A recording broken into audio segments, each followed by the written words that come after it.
Hi guys, happy Wednesday. Welcome to Wednesday Night Live here. Hello, hello, Dana Mason. Hello. Auntie Ann is in the house. Hello. She says hello, everyone. Glennon Shannon's Salty Life says, hey all. Let's Trade Paint says, hello, Auntie Ann. Let's see, Backyard Freedom. Hello, Mike and Sid. What is going on, Justin? Let's see, Big Country's in the house. Hello. Todd's Adventure. Hello. Oh, Todd. Let's see. Hiking with Jackie Boy says, hello, everyone. My favorite auntie. Hello, Auntie Ann. Yes, that's right. Everyone's favorite auntie. Tim Mason is here as well as Dana. Gotta love it. Gotta love it. They're actually going to be in Friday's video. I just finished editing Friday's video, and they are in it a bit. So, whether they wanted to be or not, they are. So that's the way it works, don't you know? Sherman's Family Farm says, howdy, Sid. Pettit Jean River Homestead says, hey, y'all. Jerry Jones is in the house. Hello. Let's see. Ooh, it's more faster than I can read. David Taylor says, good evening. Oh, my goodness. I love it. Is that good or bad, says Dana. I think it turned out good. I don't know. You guys can tell me on Friday. Southern Blessed, blah, blah, blah. Southern Blessed Homestead. Say that 5 times fast. Hello. Big Country says, big Texas hugs to Miss Sid. Thank you. Why can't I talk today? White Rock Homestead says, hello to everyone. Equally. There we go. What is going on? Paul Honeyman is in the house, of course, one of our other favorite people with a wrench. We love Paul from across the pond. Evelyn Newman is here. Hello. I love it. I love it. Everybody's just piling on in. Don't forget to hit that thumbs up on your way in, guys. We'd appreciate it. We appreciate it. Well, as you can see, I'm wearing my Paragon Ridge Ranch shirt because I figured I just finished editing their video, and you guys will see that on Friday when they were stopped on their way back through here to hang out with us for a bit and help finish one of the sections of fencing. And if you watched Sippin' and Spillin' yesterday and Sippin' and Spillin' today, then you know what has happened since then. So hopefully you have checked that out. And if you have not checked out our other channel, Sippin' and Spillin', you need to go do that and sub, because you get sneak peeks on stuff and some of the reasons of why we do things and just. I didn't post a Sippin' and Spillin'. No, but I did. Just like I did yesterday. Okay. I was sneaky and did it from my phone because I was busy. So is it monetized, or do I need to go? No, I fixed it. Right, I only did it that one time that I didn't do it right, or 2 times because we were on the road. But Big Country, what's up? What's happening? Papa Smurf. Let's see here. Belinda says that the puppies are so freaking cute. They are. They are cute, and we're working on training because we'll be working on that for a long time. Yes, that's an ongoing process for a while, and I worked with them some today. I try to do it in pieces throughout the day. So because if you try to just, I'm going to work with them for an hour, they're too young for that yet, you know. So I got to work with them for a little while, and then they get a break, and then I work with them again, and then they get a break, and then I work with them, you know. So it's kind of an all day concept. That's right, Michael. Mike. You know what day it is? Mike. I'm worried about it's hump day. Oh my word. Don't you remember that was a camel? Yeah, it was like a Geico commercial or something like that, or some insurance. Yeah. We got Lindsay in the house. We got Mama V from Possum Run Homestead, and MT Homestead is in the house. They're on later this evening. Mike and Terry. I love it. I love it. Our Okie Homestead. Hello. We have a new subscriber in the house, Brenda Hare. Where did you see that at? Had already subscribed to Sippin' and Spillin' and just subscribed to this channel. Oh, so you did it backwards. No, it's all good now. I mean, it's all good, but that's surprising that you found us that way first. But hey, I'm not going to get mad at it. It's fine. This is like 3 Mississippi. Obviously, we do our lives on here, but 3 Mississippi is our channel where we do the things. Yeah. And Sip It and Spill In is where we talk about the things that we do. Pretty much sums it up. Yeah, or we show things ahead of time. Sometimes give you little sneak peeks. Like Once in a while, we're doing something while we're talking in that. Like, yeah, I but it's did like some something pickling. like but it's like we're cutting stuff or we're doing. One time we fixed the freezer while we're. Oh, that's right. Yeah, but I mean stuff like that. Nothing. Nothing super noteworthy. Into the mist. Yes, Lindsay is in What's the up, house. Lindsay? That reminds me. Dennis Green says he's the first time commenter. He watches all the time. Love you and the rest of the fram. Thank you. Appreciate that. Rebel at heart. Hello, Miss Kelly. What's the garden haul, man? I'm telling you, big country, it is going crazy. I actually have pickles going right now. The garden haul is absurd. We're getting probably 10 to 12 pounds of okra a day. We're getting 20 pounds of squash a day. We're still getting tons of tomatoes, not the slicing tomatoes, but we're still getting a lot of the sauce tomatoes, the San Marzanos, and then cherries. Yeah. I mean, she picked a big old thing of cherries today. We're still getting a ton of cucumbers. Yeah. Now we're getting hot peppers. We've got that makes me happy. Ghost peppers, Trinidad Butch Tea Scorpion peppers. I finally picked my first batch of the Ahi Fantasy peppers yesterday, and they're a little bit spicy. They're pushing close to a jalapeno, so they're not like, slap your face spicy or anything. No, that's what I thought. But they're good. And then we're getting banana peppers. I'm pickling some banana peppers right now.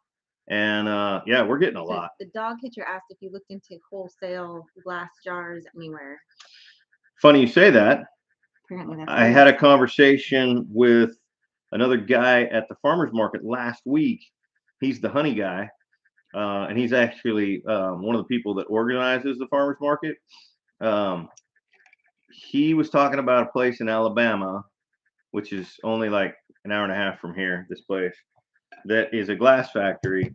And you have to go there with like a big truck or trailer or whatnot, and buy a bulk. A road trip with the horse trailer.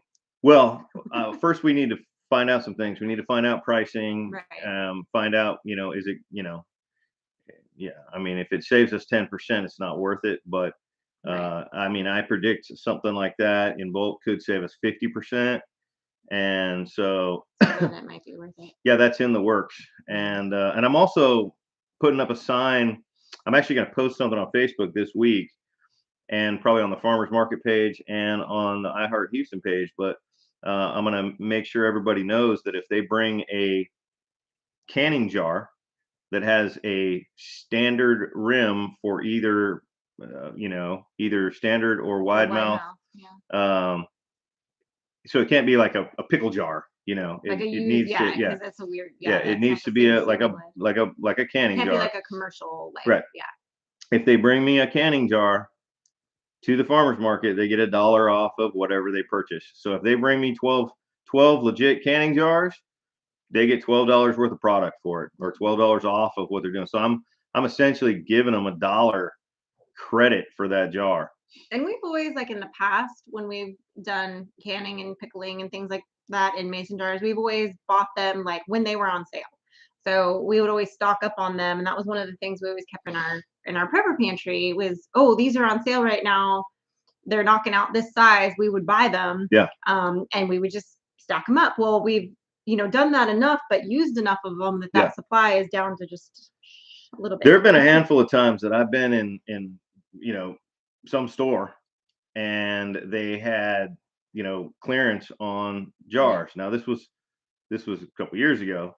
Mostly pre-COVID, you could find that pre-COVID. The jarring stuff would, especially after the canning season was over, would go on clearance, and what was normally $12 would be $7.50, and I buy them all. Yeah, I just buy them all. So we've always had a good stock of jars. My personal preference is I need to have enough jars to can every bit of meat that's in the freezer at any given point if that had to happen, right? And we've got an outdoor propane burner, and we could get that done. Power goes out, it's going to be out for days because XYZ. Whatever happens. Have enough jars to can every bit of meat that's in the freezer. Yeah. So, but anyway, yeah, we do like to keep a lot of jars in stock here. And what's that say? It says, Mike, I'm honestly felt sorry for you building that fence in the heat wave we've been dealing with. Hotter than 2 rats making love in a wool sock here. Yes, it has been warm. Let me tell you something. Glenn and Shannon's salty life. I don't know if you saw any of that video, but I was soaking wet. Yeah, that one video where he had a Ridge Life shirt on, but he had an undershirt, and you could see the undershirt outline underneath it was just wet, like dark green. Yeah, and then later in the video when we did the outro, the whole shirt was just dark brown now. Yeah. It was ridiculously hot. That's how it is. Like when I go out in the mornings and do all my chores first thing, like I just come in and I'm just like, I'm wet now. Like, like it's just wet. Yeah. It's look, I mean, some things have to get done when they have to get done. Some things it's like, hey, let's do that project in the fall or in the spring, but some things have to get done when they have to get done, and it just is what it is. So it's a bummer to have to work hard in the heat.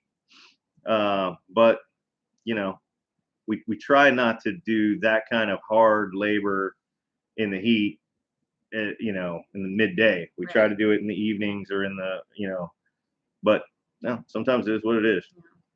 But like right now, like in fact, I was out there earlier this afternoon. It probably one of the hardest parts of the day. It was like right around 1:30. And I went back out to work with the dogs a little bit more. And 1:30 in the afternoon. Yeah, not sorry. 130 degrees. No, 1:30. It did get up to 101 today. But anyway, I was out there and with the goats, and I've got the goats back. Like I said, if you've been watching Sip and Spill, and you know that I adulted and drove the horse trailer and did all the things. And she had kidded again while she was at, my friend had her this last year, and she had kidded again. And she still is in milk and was noticeably uncomfortable. Her bags were full. So I hooked her up and was milking her at like 1:30 today. I got some of it out this morning, but I couldn't find my pail. And anyway, I went back out and found it, and I got about what did I grab? I think it was a quart jar. Or no, it was a pint jar. No, it was quart. Yeah, it was quart jar. You got enough to make. Jar. Yeah, you got enough to make some cheese. Well, not off that. No. I need to do it for like the rest of the week. Oh. Yeah. To make a small batch of cheese. But I'm gonna do that. So she has the best milk. So anyway, I'm gonna milk her and slow her out so that she comfortably gets out of milk, because she's been in milk for a while now, and it's time to take her out of it. But I don't like to do them cold turkey like that. Like when she's had kids, I've always pulled them slowly and like, so, and she's real good at weaning them too, but she was in a different area where she couldn't really get away from them. So anyway, she's super in milk. So I got to wean her off slowly over the next probably 2 weeks to fully get her back to where she's not producing and can dry up the rest on her own. But I'll be able to make a batch or two of cheese out of that. Or maybe a batch of cheese and a batch of ice cream. Maybe I'll do that. Ooh. That was ice cream. Because I'll use some of that good Chickasaw honey from Bart. That's right. So anyway, I was out there in the heat of the day milking, and I'm like, am I gonna get sweat in the bucket? Like it wasn't good. Somebody asked earlier, I think it was Dana. I forgot the name of who asked the question, but the question was, are the zip ties still on the fence? So they are. However, I have added the clips. A portion of the clips. I still have more to do tonight. Frankie and I have a little bit of work to do tonight when we're done with our live and Frankie gets back from youth group at the church. We are going to try to move the kennel that the dogs are in into the inside of the goat pen, because eventually that's going to become the goat's kennel. Sure. Yeah. So, and then we're going to put some more clips on, and we still have more tomatoes to harvest. So we got an hour's worth of work to do right before dark this evening. And I want to move, well, we don't have to do this part tonight, but I'd like to move the one house at least into the goat pen. And I think I might put the other house into the bird run, but I might wait until we open that back section up. Well, here's what I was thinking. Because eventually I'll have one dog in there. Part of that's why we just hashed this out on the live, guys. Here's what I was thinking. When we move the kennel into the goat pen, we move one of the dog houses inside that kennel, and we leave the dogs in that kennel in the goat pen with the dog house, so that they learn to go in the dog house. Because if we just take the dog house out there and put it in the middle of the field, the goats are going to start using it, and the dogs will be like, "That's not ours." They'll figure it out, I think. Well, I don't know. We could do that. I like my idea. That's fine.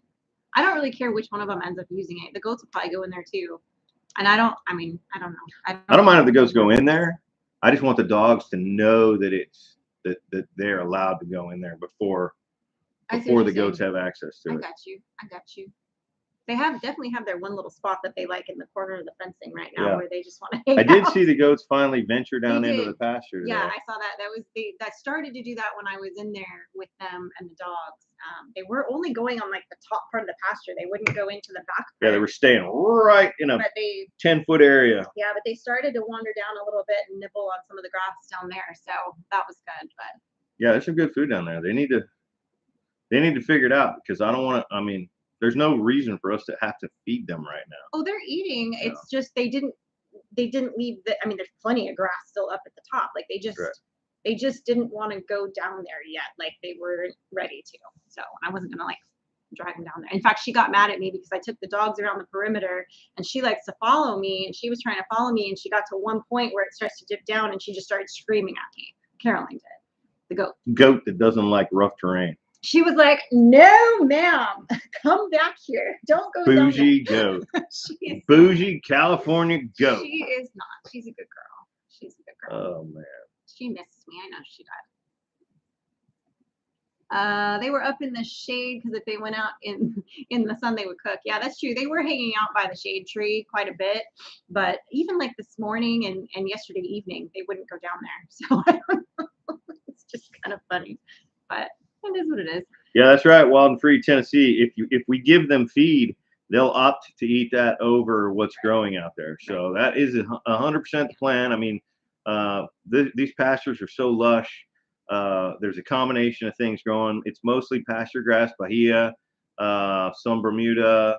There's a little bit of clover mixed in a few places, not too much, and then a decent amount of weeds that are good weeds, like a prairie tea and all kinds of stuff. So there's no need for those animals to they don't need any additions to be supplemented until winter. Yeah, and then the only thing is like just to make it easier for me to milk her the next 2 weeks, I do have some feed. It's always a good idea to still keep some, just because if you need to entice them to go a certain spot or whatever, that's goats are very food motivated most of the time. But I can put a little in a thing for her to eat out of while I milk her, to keep her occupied, because otherwise she wants to put her foot in the bucket. She wants to put her foot in the bucket. She wants to put so I'm like, I fought her today, and I'm like, tomorrow I'm getting the feed out, because so plus she still needs to gain a little bit of weight. She's coming out of milk. She's still a little skinny from nursing, so I still need to put a little meat on her bones. But she's doing much better. Probably need to put a little meat on that Weathers bones too, because we can put him in the freezer. He's an example of an animal that, for me, I wouldn't keep, because. Well, I'm not in a rush to like upset all of them just yet. Like let everybody get settled. Right. Also, I feel like it's good while I'm training the dogs. Like let me have a few bodies here too that I can really work with them. So I feel like right now I'm like, let's just leave. And right now he's not costing us anything. He's eating pasture. He's just and he. But come winter the when trash out of the garden. Yeah, that's right. But come winter when we have to start paying to feed him, it's like I'd rather just let him pay to feed me, right? Yeah. Dana says they're getting a miniature goat. I can't wait. Tim said as long as I take care of it. He about got me when I said I'd bring the baby in the house at night. Well, if you get a goat, I mean, there's lots of miniature. Like I'm assuming you mean like they're all miniature when you get them. Yeah. I mean, if you get a kid that is going to be bottle fed, like if you're getting, first of all, you can't really just get one goat, because you really need to have 2 goats. No, you don't. I mean, I'm just saying, if it's going to be outside, like as it should be. Animal lady But- feels like you need to have as many animals as you can possibly fit. Stop it. No, but if you get if it's gonna be more of a pet, see if you can't get a bottle baby and like just enjoy that time with that bottle baby and bond with it. Get a girl and just do your thing. Get one that's either a pulled goat or has been just butted, and that way you don't have to deal with horns later.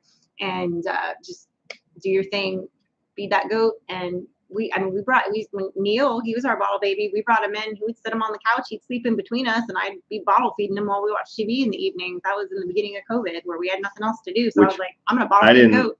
Necessarily condone, but I didn't have a choice. Well, he couldn't be outside by himself.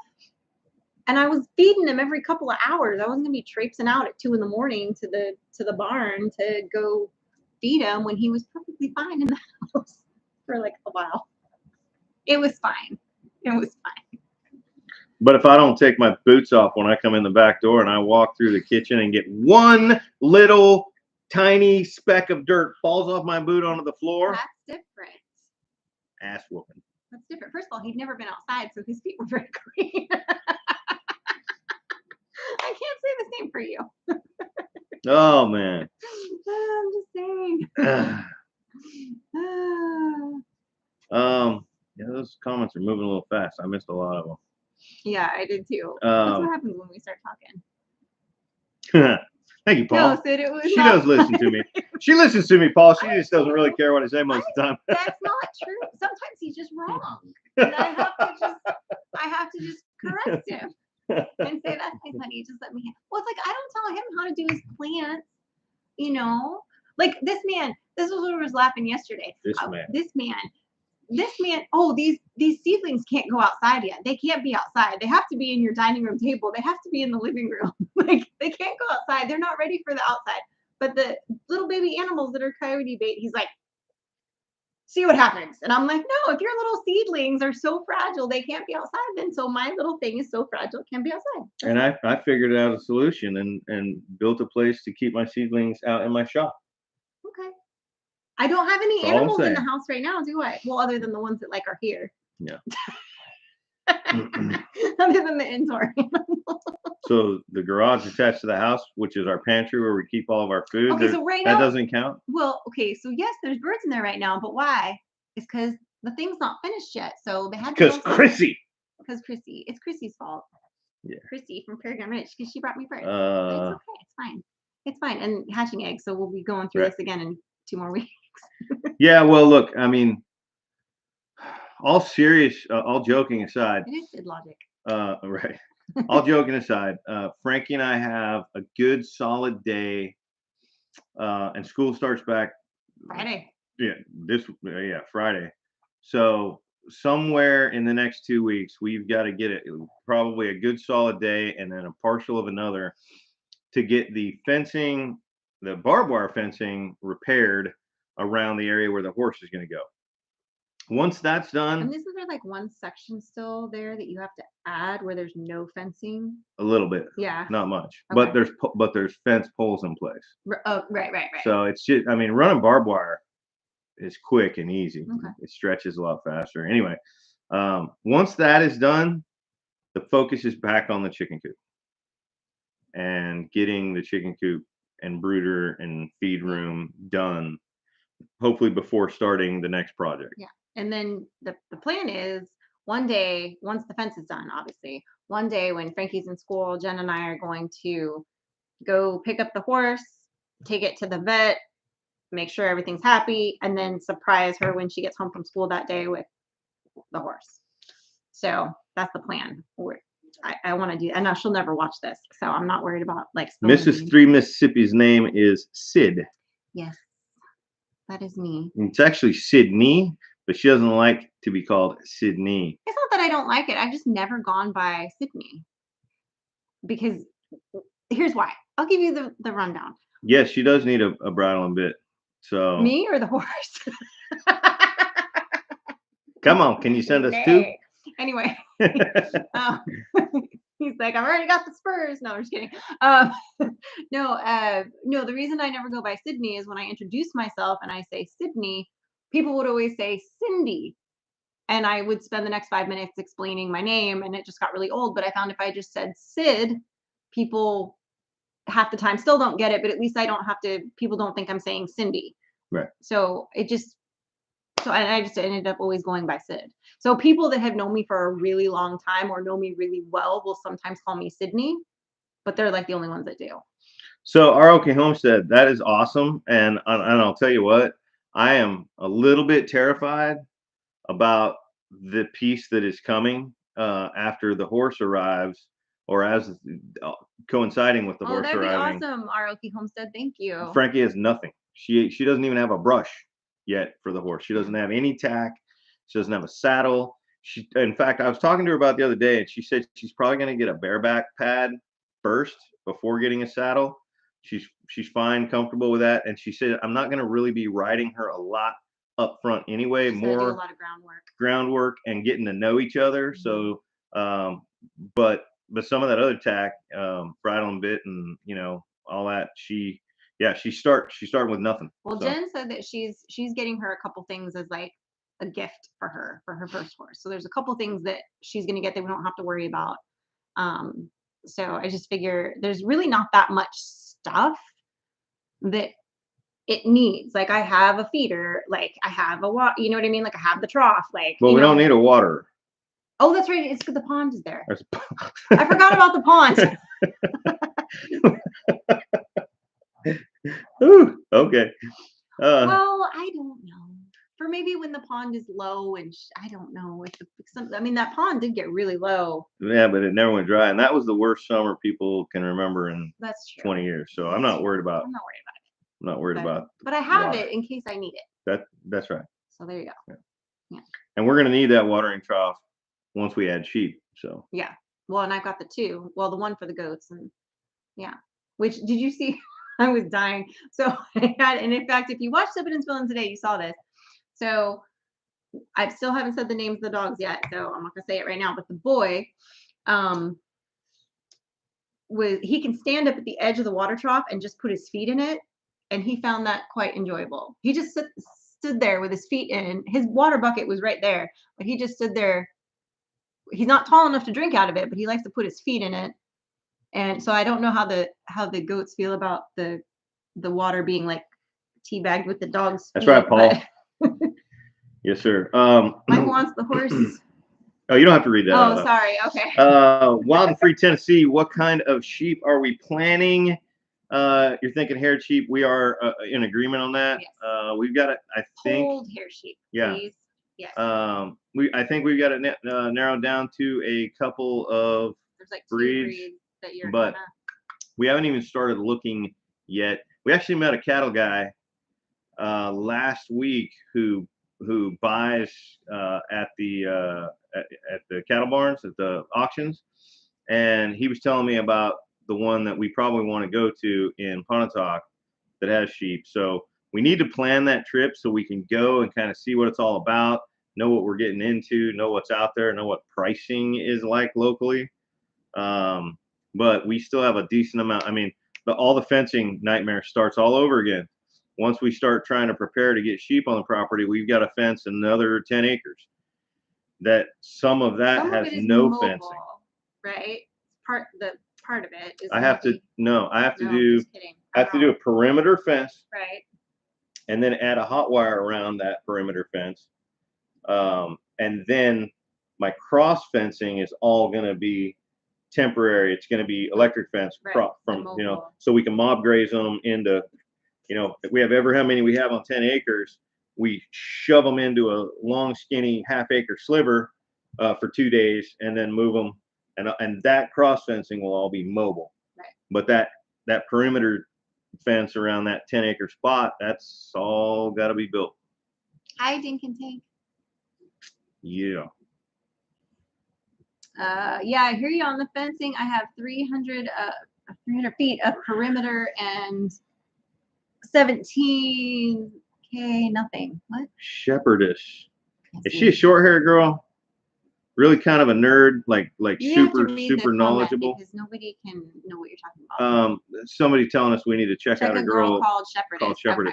I feel like she is actually one of the people that I am watching videos on and learning a lot about.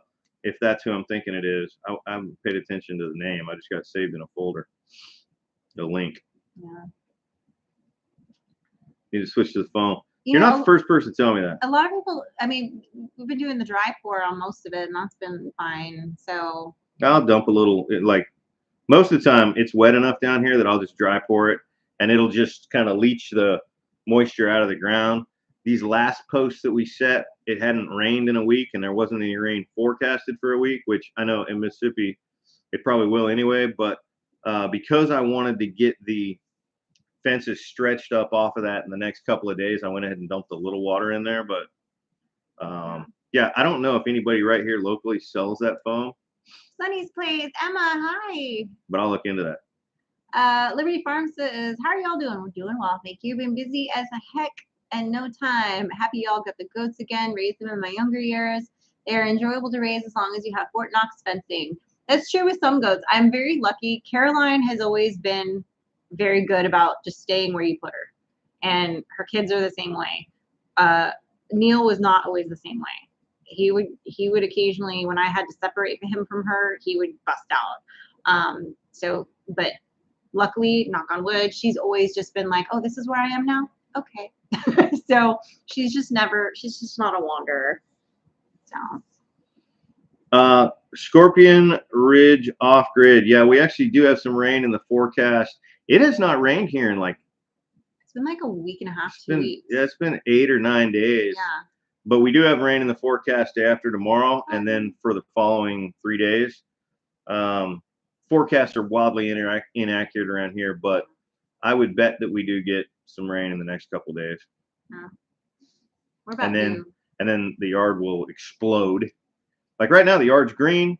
It's beautiful. It's not growing too fast. Right. I'm not having to mow it every 4 days. It's perfect. Well, I'll tell you, as soon as we get a rain. I think it's due, though, right about up it here is. again. It is due. Problem is, my blades are so shot on my mower. And I can't find blades anywhere. I finally ordered some from the manufacturer yesterday, so we'll see how long it takes them to get here. Auntie Ann says, rain, what's that? I know. I heard Oklahoma's having a little bit of a drought spell. So, Emma from Sunny's Place says, hello to everyone else. She's sorry, but she can't tag because she's on her phone. Yeah, Wild and Free, Tennessee, I agree with you. I should have sharpened the blades. Well, here's the thing. I shouldn't have abused the blades.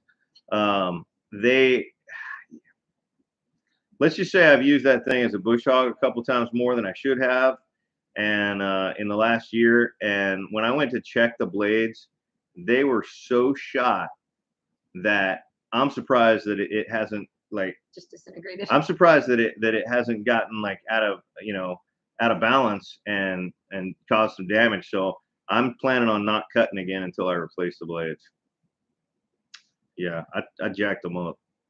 Oh, you got golf ball size notches. That's Wild and Free, Tennessee.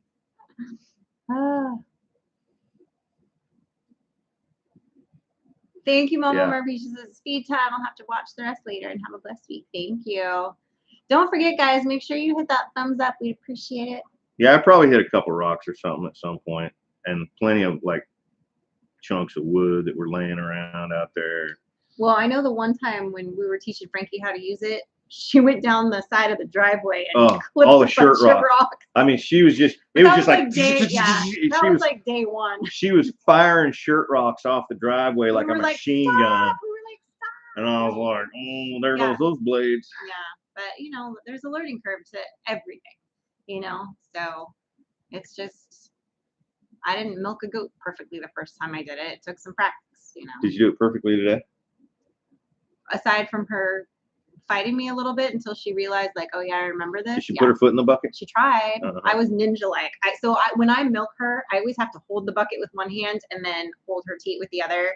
And I have to just make it work while I put my body up against her. And that's how we do it. And she likes to pick up her foot. So we go like this. We go, move the bucket, foot, move the bucket, foot, squirt, move the bucket, foot, squirt. It's just we have a little dance. We do. So. Back Road Freedom. Thank you for pointing that out. Let's see. We got 216 people in here and 131 likes. So some of y'all hit that like button. Let's see if we can't level those numbers out a little bit. No, we are not going to have the hay cutters back out. Mike's going to do something different. Yeah, Larry. The short answer is we're not going to cut any hay off of our property for a couple of years. I think the soil is quite depleted, and I met with a wildlife biologist and who came out and did a survey and gave me a bunch of ideas and talked to me about some things I can do. And then one of my buddies out here is a regenerative farmer, does some pretty cool stuff, and everybody's in agreement that we need to let the big pasture in the back grow up all year, not cut it once, and then burn it. Put a lot of that potash back into the soil, and then the following season, maybe add some lime, check the pH, do a soil sample, maybe add a little chicken litter, but then right. But then we're just gonna after that we're just gonna cut it and let it lay, and get some get some organic material built back up into that soil over the next couple of years. Hi, Wanda Henry. Lynn the Okie, hello. Red 81 Camaro, hello. Oh, I know that everybody's like missing the storms, just missing the rain. And it's, we're in that part of summer right now where August is a lot drier, we'll get a few good little. It was really dry last August. It was. Remember? And we did get a little bit of rain and a lot of humidity. Because I remember this was like, kind of our first week here last year.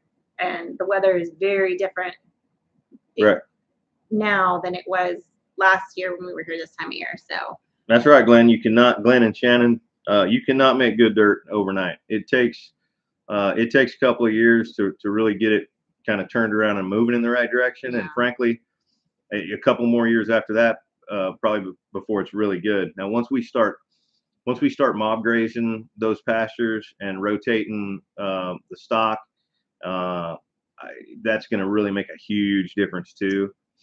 Jay Bennett, thank you for the super chat. We appreciate that. First time super chatter. Thank you. Well, thank you, Jay Bennett. Appreciate that very much. Thank you. Red 81 Camaro says that awesome. Mike and Sid are all. Thank you, Red 81. Yeah. Topeka. Let's see, Topeka. Where is Topeka? Topeka, Kansas. Oh, okay. I was trying to look at a map of around us, and I'm like, Topanga was on Boy Meets World. That's a whole different thing. Mm-hmm. Yeah. See, you guys impressed that I knew that little bit of geography? Why not? But there you go.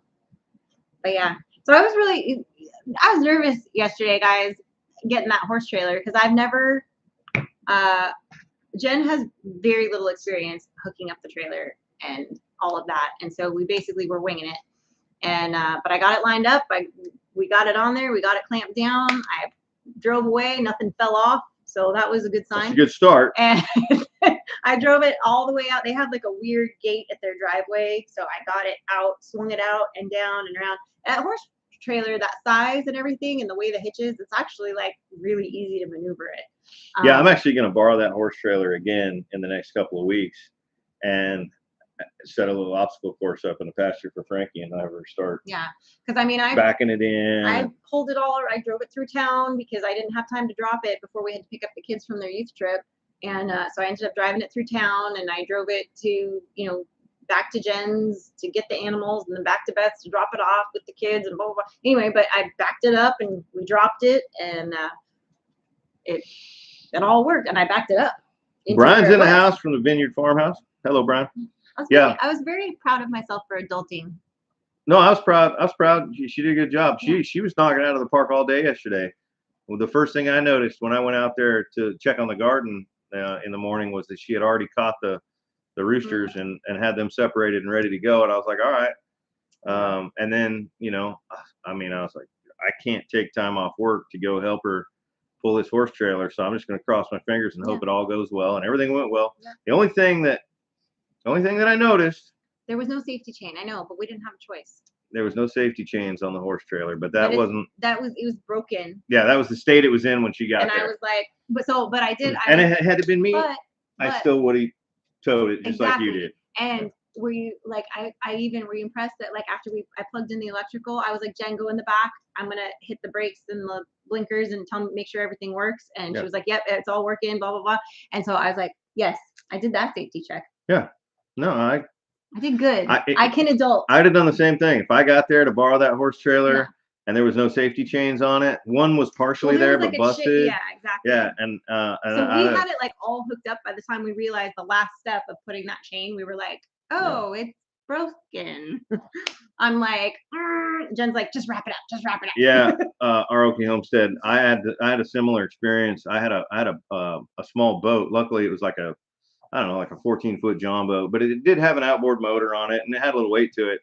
I had that trailer come off of a truck one time, and had it not been for the safety chains, I could very well have killed somebody behind me. So, yeah, I agree with you. However, they were going a short distance, and and I wasn't going fast, and like we were being very careful, and I took the back roads. I'm gonna order a couple of safety chains for the guy that we borrowed that trailer from, and we'll go over there one day in the next week and weld them on. And yeah, because Will can weld it. Yeah, the one side just needs a hook welded onto it, fixed. The other side doesn't has have no a chain. Yeah, but that's I'm like, that's Ryan for you, Mr. Safety. What? We don't need no safety. OSHA's not allowed in Mississippi. I'm like, as long as the brake lights work on it, that's the big thing. Is like, you really want your brake lights on your trailer to be working, because that's how you get somebody in the back end of your trailer. That's right, Scorpion Ridge. It's not good when your trailer passes you. Yeah. No. I've seen the little videos of that. But yeah, it's safety chains are good. Yes, Dana, exactly. At least we didn't have somebody stopping us trying to tell us our trailer was on fire. There were no fires. Right. Yeah. No guts, no glory. That's right. I'm telling you.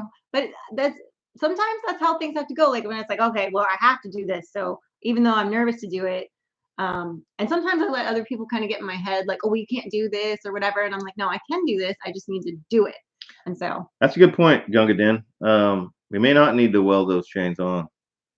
I need to look at the spot where the chains are supposed to go and see what kind of shape it's in. But I think if you look at it, you'll be like, oh yeah, it needs welded. Yeah, I seem to think the way when I glanced at it, the one that was there was welded, but that doesn't mean that we can't use some grade 8 bolts. And yeah, I can look at that. I was a machinist. I know a little bit about metal and bolts and thunder, bolts, and lightning. What I don't know, I wing really well.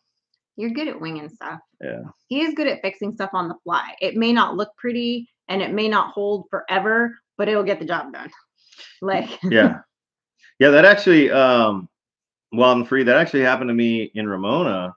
I'm trying to remember whose trailer I borrowed. One time I didn't check the ball size on the switch. Chains caught the trailer. Oh yeah, I think it was we had to switch the ball chain. I borrowed a trailer and I put it on the ball. I put it on the truck and I started towing it, and hadn't gotten far when it just came off. Now, we weren't going very fast and we hadn't gone very far, but yeah, I didn't realize that it was like a 2.5-inch hitch and I had a 2-inch ball or whatever it was. Was that flat trailer that we had? I can't remember. All I know is that that one came off in the driveway. We had safety chains. Yeah. That I remember. Yeah. So we were good. Sid, I have to jump in 100% too. I tell myself to not let people get in my head. You have got this, Sid. Yes, thank you. One day at a time, Farmstead. I appreciate that. Yeah, I was definitely like yesterday, Jen and I was like, thank you for having me back. And she was a good cheerleader. She's like, you got this. You got this.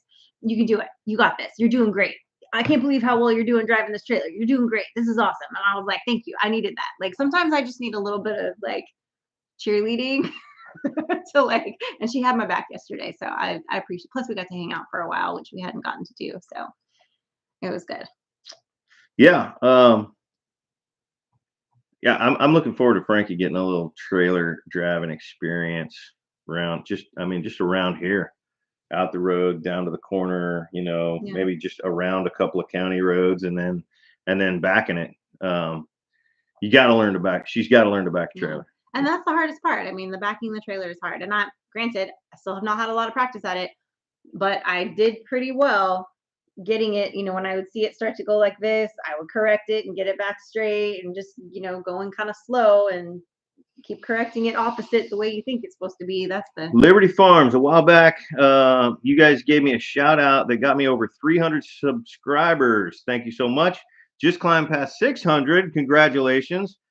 So grateful. God bless you guys. Hey, absolutely. Thank you. right on. Congrats on that. That's yeah, a congratulations. That's good. We like to see you get to 1,000. That'd be awesome. I forgot to put pins in the fifth wheel hitch on time going down the mountain and watching it bounce up and out of the hitch. Oh my goodness. That's scary. That's not good. Wild and Free Tennessee. That's scary. And that's scary. always, I mean, that's the thing too, that like, you know, you never want to forget you're driving the trailer and take a turn wrong and like end up with the trailer in a ditch. Like that's always what's going through my head. Like I'm pretty sure it's like secured on there. Like I guess that's the, you know, I double checked it before we left. And then I came back by and checked it again just to make sure because I am a little paranoid about that sort of thing. But like I was really like the kids were even teasing me on the way home. They're like, "Man, can you take that turn any wider?" And I was like, "You pull a trailer, you got to turn wide, or that back tire is gonna be in the ditch." So tease me all you want, kids. I'm making wide turns. Like everybody can see I'm pulling trailer. That's why I want to put some flags out and just have Frankie make some hard right turns and some hard left turns. Oh yeah, every single one of those kids that would give me a hard time would have been in the ditch trying to get there into the driveway, and I'm like, nope, I'm not that one. And you know, Liberty Farms, you know, I hear what you're saying, teaching her to back a semi trailer. After that, she can back anything. But the reality, it's been my experience, and I've never driven a semi, okay, but I have pulled some pretty long trailers in my life. And it is my experience that the shorter the trailer, far more difficult. The longer the trailer, a whole lot easier. Now, obviously, the longer the trailer, the wider the turn, right?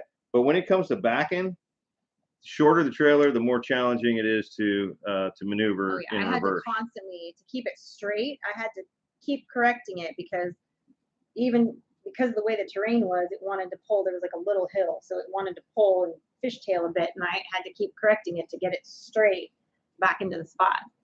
For me, I mean, I've done a lot of backing bass boat size trailer, you know, smaller bass boat size trailer, and depending on where the wheels are on the trailer, where the center of, you know, balance is and where the wheels are also has a lot of impact on how hard it cuts and how fast. But, you know, for me, if Frankie can back a horse trailer really well, when she's in her, you know, in her teens, that means that she can back a bass boat, and Daddy likes that.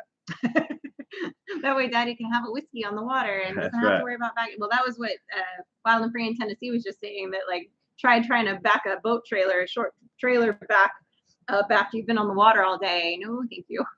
Yeah. I had a trailer when I was in the band. I had a trailer that was like 8 feet long and 6 feet wide. That was a boxed in trailer that we used for hauling a bunch of our equipment. And let me tell you, that thing sucked. Now, I mean, I got pretty good at it, but that little tiny trailer was a bear to back up. And you would have been laughing at me because so you can't see out the back, right? With the trailer blocking the window, right? And I'm so short that I can't see where the fence line is, even in my mirror, because of where I was pulling it up to. So I had to like stand up in my seat and fully turn around out the window to back the trailer into its spot. Lynn the Okie, yes, Frankie is our daughter. You know, I apologize. Sometimes we're in here talking to you guys, and we assume that everybody in the room knows exactly what we're talking about. Yeah, apologies. So I apologize. Frankie is our 13-year-old daughter, who is at youth group right now, and she already drives pretty well. She drives anything we have. Really well. She drives a tractor better than me. She can drive anything we have, but I haven't put her on a trailer yet. We don't have a trailer. Right. And we had a small, what was that, like a flatbed little trailer that we had, but we sold that before we moved. So we don't have a trailer here. But Ryan and Beth both said, like, anytime you guys need to borrow the horse trailer, don't go buy one, just borrow ours. It's not a big deal. So I'm like, well, that's easy. We can do that. Glenn and Shannon, Salty Life. No, I do not want a bay boat. I appreciate it. And I know that was a joke anyway, but I actually did look at some John boats this year and talk myself out of it. I'm you know, I'm not spending money on a fishing boat right now. But sometime in, maybe next year, depending on if we get some actual priority items knocked out, Frankie and I'll be hopefully spend a little bit more time fishing next year than we did this year. There's so many like spots though that you guys can literally just take the Polaris to from right here and go shore fish. Yeah, but shore fishing is not the same. When you come at the shore from the water and fish that shoreline, you'd be surprised how many more fish you catch than when you walk into the shoreline. What about a belly boat and waders? I feel like I can handle this. Oh, okay. I don't know. I personally feel like I can handle this. I personally rather be in a belly boat and waders than in a boat fishing. That's just me. I don't like boat fishing. I get really bored because I'm stuck. I like so I mean I fished a lot, and True. I like the ability to go anywhere on the lake or pond that I want to go in a boat and approach the structure that I want to fish or the thermocline that I want to fish from whatever direction I want to approach it from. You need a hovercraft. So you could just hover over the top of the water and then just drop your line. I just need a John boat. Yeah. Yeah. Frankie's actually identifies as like a Martha boat. Yeah, I know. Yeah, right. You better ask it first. Yeah. I feel like we're about to kick you out of this live right now. We're just gonna put you on a plane to somewhere out west. No, don't do that.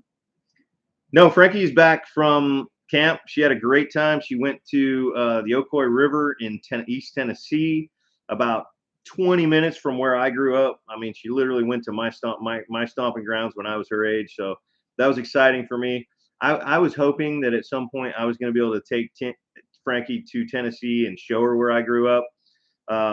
She got to go with the church group before that, and she had a blast. She couldn't stop talking about it last night.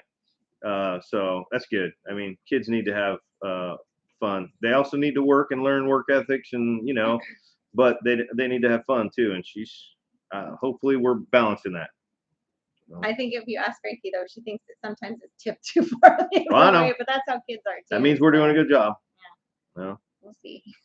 Only time will tell, and so will her therapy bill. That's right. Well, hey, she's gonna have to get a job and pay for her own therapy. Will we be at the farmers market this weekend? Yes, we will. And after this weekend, it's questionable. I'm still gonna have produce for the next week at least. After this, I mean, I got some stuff just going like crazy right now, but a lot of the other vendors are drying up.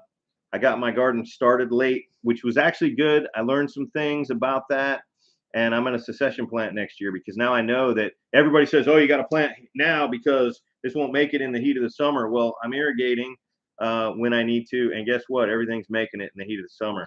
So I'm going to succession plant next year and probably have a little bit longer growing season than some of the folks that are choosing not to. But back to your original question, we will be at the farmers market this Saturday. After that, it's going to be on a week-to-week basis, whether or not there's enough vendors that are going to have stuff. Yeah, because if everybody else is like, I don't have anything this week, then we're not going to just set up camp in the middle of town. Well, and not only that, but you remember that this garden is a twofold thing for us, right? We wanted to live this lifestyle so that we were somewhat self-sustainable and always moving towards growing towards becoming even more self-sustainable. So the garden first needs to feed us, and then secondarily, if the garden can pay for itself, that's great because money saved is money earned. And then beyond that, if the garden can now also generate revenue, so that over the next couple of years I want to grow it to the point that that's the case. But I have to make sure that the first checkpoint is met, which is putting food up for ourselves. So if the farmers market dries up after this next weekend, but my garden's still putting out, that's perfect because everything that we get over the next few weeks out of the garden we'll process for ourselves. If we have too much zucchini, we will make zucchini relish, and we will slice and blanch zucchini and freeze it. Same thing with cucumbers, okra. We'll pickle a bunch of okra. We will freeze a bunch of okra. We will put food up, right? And then the other great thing, especially now, not that the geese and the chickens and the the ducks especially have been really good about, like, if the cucumbers, like there's something wrong with it and he can't sell it and it's not like it got too big to make pickles or whatever, they are just eating up all that garden stuff. So, and the goats too. So they're just making that stuff disappear. So he doesn't get it for his compost, but it's getting it, it's still. And I'm fine with that. Yeah. I there's plenty of things that go into the compost. There's plenty of compost. I'm thinking about getting a bagger for my mower, for my zero turn. Yeah. And capturing at least those green clippings from the front yard, and mixing those then with because that's that's your nitrogen with the green, and then you mix that with whatever leaves you're raking out. Anything that's brown is generally your mixed green and brown. But anyway, we have plenty of stuff that's going into compost. I'm even thinking about I'm even thinking about adding 10 or 15% to the size of the garden next year beyond what I'm factoring for us and for market for animals. I'm thinking about growing like, a couple hundred square feet of some food for the animals. So thank you, Red 81. 5-minute warning. Yes. Wild and Free says, get you some comfrey for the compost pile. I do put some of the pour off of my sourdough into the compost bin, which is great, live stuff in there to help, get everything rolling. That's my big contribution, I guess, to it, is adding that. Yeah, that's good. And I have seen a lot of people kind of living this lifestyle that are growing comfrey, and it's on my list to add in various places in the garden. So yeah, this first year was ambitious, to say the least, with what I did with the garden. It was. I feel like it was. It was. I feel like we were not ready, but that's okay. But hey, look, yeah, I'm not afraid to work. So next year it'll be. I don't know how much bigger it'll be next year. I think it'll just be more well planned and executed, and a little bit bigger. At some point, you're wanting to do like those high, low, whatever tunnels. What is it? High tunnels? What's the low tunnel? That's what you used to do. Yeah, I shouldn't need low tunnels here. Low tunnels are. You want to do a high tunnel. Yeah, low tunnels are when you're. Yeah. I may add a high tunnel at some point here. There are a few people in this area that have them. High tunnels. 62, you too. High tunnels can become hot boxes, ovens in the summer. So you gotta get a good one that has walls that come up, and you can get. So I'm not in a rush. I'm definitely not going to get a cheap one. I'm not going to cut corners on that. I'm not in a rush. And frankly, our growing season is quite long here. Yeah. So I'm debating whether or not I need the high tunnel. The thing I would use it the most give it for. One more season before you kind of make that decision. Yeah. To kind of get a better idea of like. The thing I would use it the most for is starting my seeds in the winter, because I like to start a lot of my seeds in February, and it's it's freezing in February. That's when I like to start my chickens. Yeah. Because my goal next year, guys, this is my goal for next year. Real quick before we're going to be heading out, my goal for next year is to make sure that I have all the chickens done before the end of June, processed, done, out, because I felt like it was getting too hot and they were not happy. So I feel like I need to make sure they're all done by then and processed and in the freezer and canned and sold, or whatever, however amount I do of them needs to be done by then. So that's my plan. Yeah. Lynn the Okie, yes, this is our first year. We've been here for like a year and a week right now. So, and our Okie Homestead, yes, there actually is a grant program here for them, and I have to apply by November, and they start considering them in, I think he said it was March of next year, and it's a 1 or 2 year process to get approved if you're going to get approved. So I'm probably going to go ahead and start that process. Yeah. Well, anyway, guys, it's about time for us to start heading out here. If you have not hit that thumbs up button, please make sure you do so. Be on the lookout. Friday's video is going to be showing some visitors, Paragon Ridge Ranch back here, and some family work on the fence line, and getting that process of getting us one step closer to that. And then Sunday's video is going to be showing me driving the horse trailer and getting that done and getting the animals here. And then pretty soon after that, we're going to have our big year in review video, guys, and we're going to do a premiere for that, and I will let you know as soon as I have that date nailed down of when that's going to post. But stick around because you've got Full Blown Country, and then you've got Mike and Terry at MT Homestead, and then you got Brian at Vineyard Farmhouse. So make sure you go check all that out. And I have one more thing to say. you have one more thing to say. Yeah, about Back Road Freedom. He's been in here reminding everybody every week to hit the like button and just being a super awesome moderator and friend. Not that the rest of the moderators are not also super awesome, because they are, but he also has a channel, guys. Go check it out. Go check out his channel. Conveniently enough, it's called Back Road Freedom. That's right. And maybe Auntie Ann or Steve or Paul Honeyman can post the link for Back Road Freedom's channel. Yeah, and then just watch video, leave a comment that says through Mississippi sent us, so he knows, like, oh, it worked. Yeah. But that's it. All right, guys, I hope you all have an amazing night. I gotta go get the kid. Peace. Love you guys.